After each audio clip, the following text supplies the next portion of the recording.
Assalamualaikum warahmatullahi wabarakatuh. Apa kabar? Minal aidin wal faidin semuanya.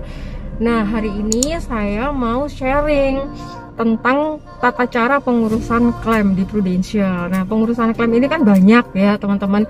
Nah, kebetulan hari ini saya mau ambil berkas klaim ya di rumah sakit, salah satu rumah sakit di Gresik untuk pengurusan klaim meninggal.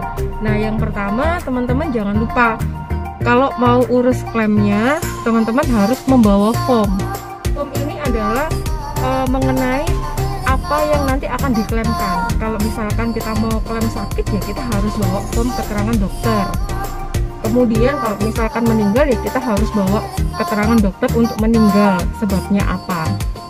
Nah, kemudian form ini dibawa ke rumah sakit dan kita masukkan ke bagian resume medis. Nah, setelah dimasukkan formnya, kita nanti akan dapat tanda terima. Nah, seperti ini tanda terimanya ya. Nah, nanti di sini teman-teman akan dapat seperti ini pengambilan rekam medisnya. Nah, setelah itu teman-teman jangan lupa bawa syarat. Biasanya harus bawa KTP pengurus ya. Kalau yang mengurusin saya ya harus bawa KTP saya. Terus kemudian juga ada biaya administrasinya. Oke teman-teman, kita mau lanjut masuk ke dalam. Kebetulan formnya ini sudah saya taruh dari tanggal 12 ya, 12 Mei.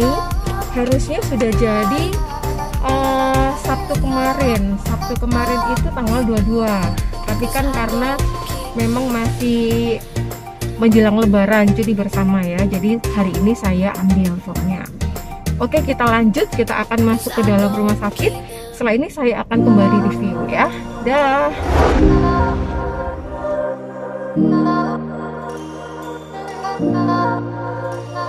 A few moments later.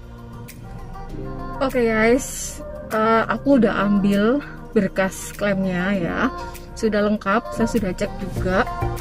Nah, tetap ya, habis masuk rumah sakit kita pakai hand sanitizer ya. Kita harus wajib menjaga diri kita sendiri juga.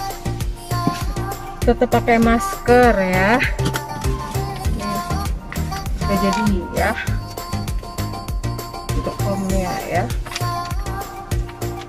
Nah, setelah ada form ini sudah lengkap, ada harus cek juga, ada ditandatangani dokter sama stempel juga. Setelah itu kita lengkapi dengan form yang lain ya, form pengantar itu ini klaim apa, itu harus ada checklistnya. Sekarang saya menuju ke kantor ya untuk numpuk berkasnya dan dikirim ke pusat. Oke, sampai ketemu di kantor, kita lanjut lagi.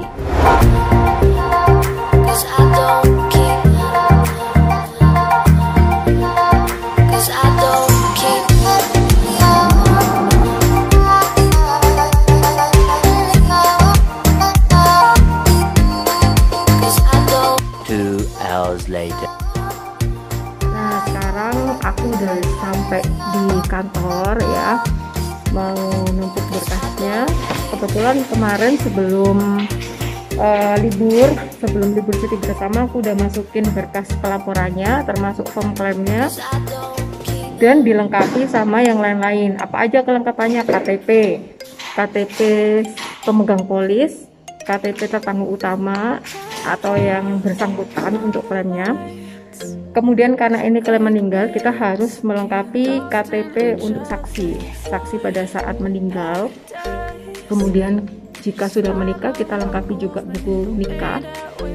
Surat kematian biasanya juga akan diminta untuk akte kematian, karena sekarang lagi kondisinya PSBB, jadi Prudential nggak masalah pakai surat kematian SKK ya.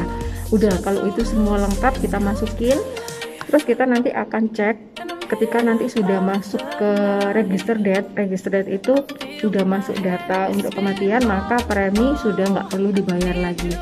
Tapi selama proses untuk mengajukan klaim harus dipastikan polis ini tetap enforce atau tetap aktif, jadi harus dibayar ya. Jika ini klaimnya parent payer, maka sebelum parent payernya disetujui, maka preminya tetap harus dibayar. Parent payer ini apa? Parent paid itu adalah khusus untuk polis anak-anak yang orang tuanya terkena sakit kritis, cacat otak total atau meninggal, maka preminya akan kita lanjutkan sampai dengan usia tertentu. Ada pilihannya 18 tahun atau 25 tahun. Nah, selama polis ini berjalan, klaimnya berjalan, maka preminya harus dibayar. Jadi tidak boleh sampai tidak aktif atau lapse di pertengahan kita menjalankan proses klaimnya. Ketika nanti sudah disetujui, maka sudah stop untuk preminya, kita nggak perlu bayar lagi. Seperti itu ya. Nanti saya akan update untuk proses lanjutannya ya. Dan nanti saya akan kasih testimoni juga ke semua teman-teman. Saya nanti minta izin nasabahnya untuk saya wawancarai untuk testimoni. Dan pastinya tidak bisa sekarang karena sekarang juga lagi masa berkabung. Kita juga mengucapkan turut berduka cita ya, dan semoga diberikan kekuatan untuk keluarganya. Tanggal 27 saya kirim berkasnya, nanti saya akan update tanggal berapa untuk klaimnya di approve. Semoga lancar ya teman-teman. Oke teman-teman, sampai ketemu. Assalamualaikum warahmatullahi wabarakatuh.